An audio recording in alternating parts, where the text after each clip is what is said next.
E agora, questão 26. Assinale a oração na qual o ser não é pronome apassivador ou partícula apassivadora e nem índice de indeterminação do sujeito. Então, já sabe, é só sobre o ser.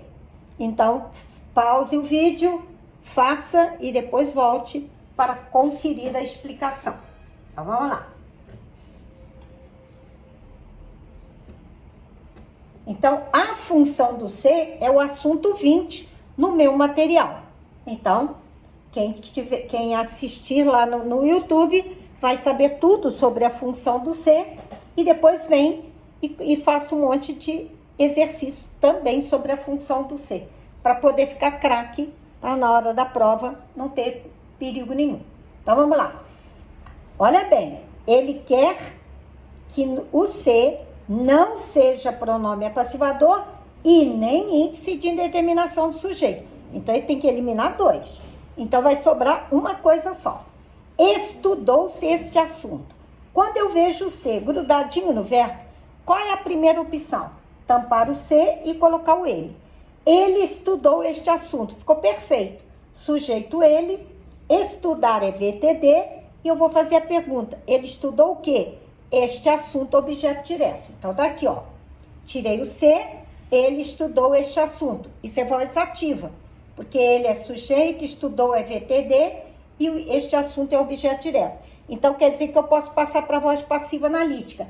Este assunto foi estudado por ele. Então, este ser é partícula passivadora, porque eu fiz a passiva analítica e aqui eu fiz a passiva sintética. Para fazer a passiva sintética, o ele não pode aparecer, porque o assunto, que é o objeto direto, vira sujeito, e os dois têm que concordar, o novo sujeito e o verbo, e aí encaixa o ser. Então, primeiro a gente tira o ser e vê se vira voz ativa com objeto direto, porque aí você sabe que pode virar passiva sintética e o nome do ser é partícula passivadora. Agora, olha o 2. Ela se suicidou ontem. Vamos tirar o ser. Ela suicidou ontem. Não pode. Por quê? Porque o verbo suicidar chama-se suicidar-se.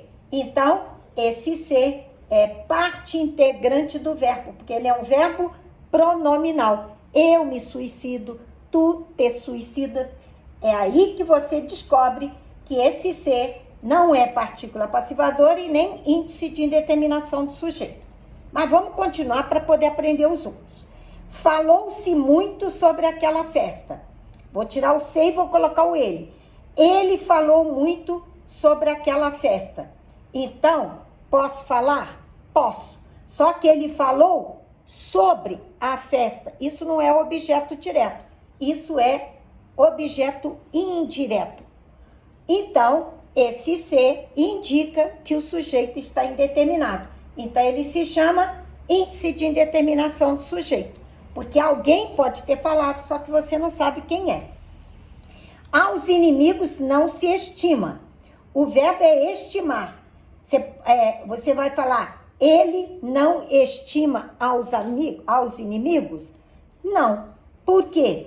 Porque esse estimar está pedindo um objeto direto preposicionado. Por isso, não pode ser apassivador. Então, ele vira índice de indeterminação do sujeito. Ele estima quem? Os inimigos. Ele não estima quem? Os inimigos.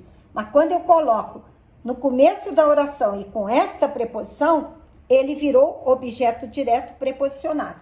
Por isso que ele não pode ser apassivador. E por último, fizeram-se reformas na casa. Tira o ser. Eles fizeram reformas na casa. Isso é voz ativa. Sujeito, objeto direto. Então, quer dizer que fizeram-se reformas na casa é partícula apassivadora. Porque na analítica eu diria, reformas foram feitas na casa por eles. Por isso, o único que não é nem apassivador e nem índice de indeterminação é a letra B. Porque ele é parte integrante do verbo. E aqui no assunto 20, você vai aprender todos os tipos de ser, que são 9, ok? Beijinhos! Ai!